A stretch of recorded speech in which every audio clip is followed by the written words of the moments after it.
দুর্গডাঙ্গা আমরা 265 বিধানসভা বাগিলা অঞ্চলের দুর্গডাঙ্গা গ্রামে আমরা আজকে এসে পৌঁছেছি। আজকে যে এই কবরস্থান সেই জায়গায় আমরা কবরস্থান দুদিকেই পরিদর্শন করে দেখা গেল আমরা অন্যান্য জায়গা দেখছি প্রত্যেক জায়গায় কবরস্থানের জায়গায় শেড বানানো হয়েছে, মানে একটার পর একটা করে তাদের জায়গায় কবরস্থানগুলো আজকে আপনাদের প্রায় 200 বছর 250 বছরের সেই কবরস্থানগুলো কিন্তু এখনো কিন্তু আপনাদের বিশেষ করে দুর্গডাঙ্গা এলাকাতে আমরা সেরকম কিছু আমাদের চোখে পড়লো না। আমাদের কাজ এখনো কাজ হয়নি। আমাদের টিএমসি সরকার 14 বছর হয়েছে, মানে হয়ে গেল, আমাদের গোরস্থানে এখনো কাজ হয়নি। যা কাজ হয়েছে আমাদের গ্রাম থেকেই চাঁদাতুলি হয়েছে, আর আমাদের সমর্থন নাই, পারছি না, আমরা পড়ে আছে। আমাদের সরকারকে বলা আছে, হয়েছে, এখনো দেয়নি। আমাদের দুটো গোরস্থানে আছে, ঘেরা হয়নি এখনো। যতটা আছে ঘেরা আছে, আমাদের গ্রামের লোক চাঁদাতুলি সব করেছে, এইসব ব্যাপার। আচ্ছা, এই যে বয়স্ক ধরুন বার্ধক্যজনিত কারণে মানুষরা সারা রাত মানে রাত বিরিতে আপদে বিপদে ধরুন হাসপাতাল যাওয়ার জন্য, প্লাস এখানে একটা বড় মাদ্রাসাও রয়েছে, সে মহিলা মাদ্রাসা ধরুন অনেক দূর দূরান্ত থেকে আসে। রাস্তাঘাটেও তো সেরকম রাস্তাঘাটের উন্নয়ন কি হবে? তো পাকা রাস্তা চোটে হয়ে গেছে, পোলের ল্যাম্প নাই, গ্রাম অন্ধকার হয়ে পড়ে আছে। পোলগুলো সব এগারো পোলে এক ল্যাম্প নাই, কোনো মানে দুজনে কি উন্নতি হয়েছে আমি বুঝতে পারছি না। তো ওই ঢালাই রাস্তা কটা হয়েছে তা এখন? আর আমাদের মেন রাস্তাটাই তো আমাদের খারাপই হয়ে গেছে। কোনো একটা রুগী যদি যায় সে অসুবিধা পড়ে যাবে, যেতেই পারবে না, এমন রাস্তা হয়ে আছে। এতে যাতে হয় সরকার এদিকে চোখ দিক, যাতে হয় সেটা আমরা ভালো বলবো, মঙ্গল আমাদেরই করে দেয় আমাদের, এটাই আমাদের বক্তব্য। আপনার নাম কি? আমার নাম শেখ রায়হান। দাদা, আমরা এসেছি আজকে মেমারি 265 বিধানসভার বাগিলা অঞ্চলের দুর্গডাঙ্গা গ্রামে। আচ্ছা, এখানে যে আমাদের এই গোরস্থান যে রয়েছে বহুত পূর্বপুরুষ ধরে, তাই তো? বহুত পুরনো, কিন্তু এখানে আজ থেকে আমারই বয়স প্রায় 40 হয়ে যাচ্ছে, কিন্তু 40 বছর ধরেই দেখছি যে আমাদের এই পাশাপাশি যে গ্রামগুলো আছে সমস্ত গ্রামের কবরস্থান বলো, রাস্তাঘাটটা আমাদের অনেকদিন আগেই হয়ে আছে। হ্যাঁ, মেন হচ্ছে আমাদের কবরস্থানটা আজ পর্যন্ত আমরা ঘিরতে পারছি না। আচ্ছা, হ্যাঁ, যাতে ঘিরা হয় সেই ব্যবস্থা যেন হয়। আচ্ছা, আর এই যে ধরুন কবরস্থান যেটা রয়েছে, ধরুন এখানে মাটি দেওয়ার জন্য একটা শেড বা মাটি দেওয়ার জন্য একটা শেড করে দিলে তো এগুলো আমাদের খুবই ভালো। আমাদের এখানে কেউ যদি মারা যায়, আমাদের মাটি দিতে গেলে আমাদের এখানে এই জলটা কখন ছাড়বে তখন তার জন্য আমাদের এখানে ওয়েট করে বসে থাকতে হয়। এগুলো হলে তো আমাদের খুব ভালোই হয়, কিন্তু এটা তো পাচ্ছি না আমরা। অন্যান্য উদ্বোধন কর্তৃপক্ষকে কোনো চিঠি করেছিলেন এর জন্য? হ্যাঁ, কেন্দ্র বা রাজ্যের এর জন্য আমাদের চিঠি করেছিল। আমার থেকে যারা সিনিয়র আছে তারা করেছিল, অনেকেই তারা চলেও গেল, সব বলতো করেছি, কিন্তু কোনো রেসপন্স পাইনি কিছু। এই কত বছরকার প্রায় এটা গোরস্থান হবে বলে মনে হয়? এইটা মোটামুটি 150-200 বছরকার কবরস্থান আছে এটা।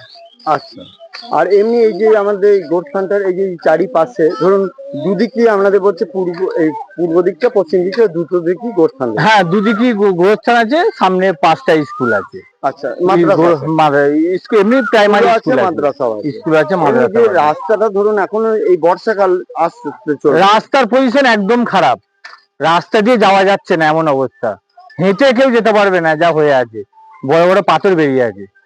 এগুলোকে খুব তাড়াতাড়ি দরকার আছে, খুব তাড়াতাড়ি। কারণ এখানে তো বাচ্চা ছেলেরাও ধরুন এই যে রাস্তা ডিভাইডার নেই, তারপর রাস্তায় ধরুন একটা বেপরোয়া গাড়ি সব বেশিরভাগ মানুষরাই এখন চালায়। হ্যাঁ, প্রচুর অসুবিধা, প্রচুর মানুষের ক্ষতি হচ্ছে, সব দিক থেকেই অসুবিধা হচ্ছে, কিন্তু কি করবে, কোনো রকমই তো পাচ্ছি না আমরা কিছু ব্যবস্থায়। আচ্ছা, আপনার নাম? আমার নাম শেখ ফিরোজ। আপনি কি এই গ্রামের? আমি এই গ্রামেই, আমার এই গ্রামেই বাড়ি, মতোয়ালি স্যার। আমি সামনে মসজিদেরই মতোয়ালি স্যার। হ্যাঁ, আমরা যেরকম কাঁঠালগাছি, তারপর কাঁঠালগাছি পূর্ব মিয়াপাড়া, পশ্চিম মিয়াপাড়া যেরকম আমরা খবর করার পর আস্তে আস্তে তাদের ওই জায়গাটায় সংস্কারের কাজে হাত দিয়েছে কেন্দ্র সরকার, রাজ্য সরকার, দুজনেই উভয় পক্ষ মিলে। আমাদেরটাও যেন দেখে, আমাদেরটাও যেন হাত দেয়। দেয়ালের অবস্থা দেখলাম বা রাস্তাঘাটের যে অবস্থা দেখলাম, সেরকম তো প্রচুর রাস্তাঘাটের পজিশন খারাপ, এমনি মানুষ হেঁটেই যেতে পারছে না কেউ। এমন অবস্থা, বড় বড় পাথর বেরিয়ে আছে। একটা মানুষ যদি কোনো ডেলিভারি মানুষকে গ্রাম থেকে বার করা হয়, তাদের যে এত অসুবিধা আছে তার কোনো ঠিক নেই। সবাইকার তো আর 4 চাকায় গাড়ি করে তাকে নিয়ে যাওয়া হসপিটালে সম্ভব নয়, ওই টোটো আর ওর মধ্যেই যেতে হবে। কিন্তু কি করবে, আমাদের এই অবস্থাতে এতেই যেতে হচ্ছে আমাদের। হ্যাঁ, আর সব থেকে বেশি করে আমি একটাই কথা বলতে চাই, যেন আমাদের এই কবরস্থানটা চারপাশে ভালোভাবে যেন ঘেরা হয়, বাউন্ডারিটা যেন ঘেরা হয়। অন্যান্য গ্রামে দেখছি, আমাদের পাশের গ্রামে যেমন এই তোমার এই কিচকিন্দে বলো, এই প্রত্যিপুর বলো, এদের কবরস্থানগুলো এদের সরকার থেকে টাকা দিচ্ছে, রাজ্য কিংবা কেন্দ্র এরা টাকা দিচ্ছে, কত সুন্দর করে ঘিরছে। আমাদের কিন্তু কয় এসব কিছু দেখতেই পাচ্ছি না। আচ্ছা, একটা প্রশ্ন আপনাকে করছি, এটা ব্যক্তিগত না, মানে জনসাধারণের জন্য। এই গ্রামটা তো বেশিরভাগ তৃণমূল কর্মীর, সবটাই তৃণমূল, এখানে আর কোনো নেই, কিচ্ছু নেই। টিএমসি ছাড়া এই দুর্গডাঙ্গায় আর নেই, নেই বললেই চলে। তৃণমূলের কোনো অফিসার বা দপ্তরে কোনো এসে তারা কোনো প্রতিশ্রুতি কিছু সেরকম কিছু শোনা যায়নি এখনো।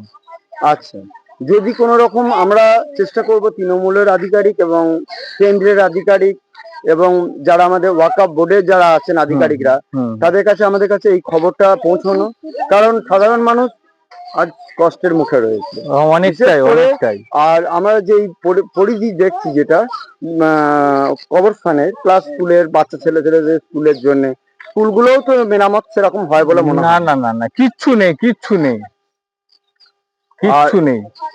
আপনি মানে এই গ্রামের বাসিন্দা প্রায় কত হতে পারে? এই গ্রামে প্রায় 700-800 বাসিন্দা আছে। আপনার সামনে একটা কথা বললেন যে এখানে যে গোরস্থান বা রাস্তাঘাট কোনো কিছু সেরকম হয়নি, আপনারও কি মতামত? হ্যাঁ, আপনি তো দেখছি সচকিত দেখছে, মানে এইভাবেই পড়ে আছে, যাতে এই উন্নয়ন কাজ যাতে হয়, মানে যাতে আরো উন্নয়ন কাজটা হয়, যারা মানে উন্নত দিকে যায়, কি করলে সেটা হবে, আরো ভালো দিকে হবে, সেটা কি করলে হবে সেটা সুবিধা করে দিন আমাদের, খুব ভালো, সকলের জন্য ভালো। সব থেকে বড় কথা হচ্ছে বয়স্ক, মানে আপনাদের আব্বা, নানা, নানি, তাদের তো বয়স হচ্ছে, বাই চান্স কোনো কারণে রাস্তাঘাটে এই অসুস্থতার কারণে, শ্বাসকষ্টজনিত কারণে চিকিৎসা করার জন্য, যেটা মূল কথা বললেন উনি, হসপিটাল নিয়ে যেতে গেলেও মানুষের জন্য এখানে না বিশ্বাস করে। এইটা কি আপনার মতে? হ্যাঁ, আর দেখুন রাস্তাতে মানে যা অবস্থা, মানে সব তো রাস্তার অবস্থায় দেখতেছেন, রাস্তার অবস্থা মেরামত করা দরকার, মানে হয়ে আছে, সেটা যাতায়াতের খুবই কষ্ট। মানে একটু বৃষ্টি হলে যাতায়াত খুব কষ্ট হয়, সেটা মেরামত করতেই করা দরকার। রোগী হলে তার অন্যান্য জায়গায় কিন্তু কিছু মনে করবেন না, এটা আমার পক্ষে একটা সাংবাদিক হিসেবে বলা উচিত।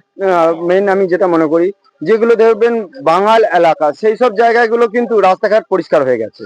আজকে কি মুসলিম সম্প্রদায়ের সংখ্যালঘু বলে কি তাদের কি এরকম করে রাস্তাঘাট থেকে বঞ্চিত হচ্ছে? কারণ আমরা অনেক জায়গায় ছবি তুলে ধরেছি, তারা সেখানে দেখা যাচ্ছে যে মুসলিম সম্প্রদায় বলেই রাস্তাঘাট সেই এলাকায় উত্থান হচ্ছে না, কিন্তু দেখা যাবে বাঙাল এলাকায় এমন রাস্তা হয়েছে, আপনি মহেশডাঙ্গা ক্যাম্পে যান, সেখানে দেখুন ঢালাই রাস্তা হয়েছে।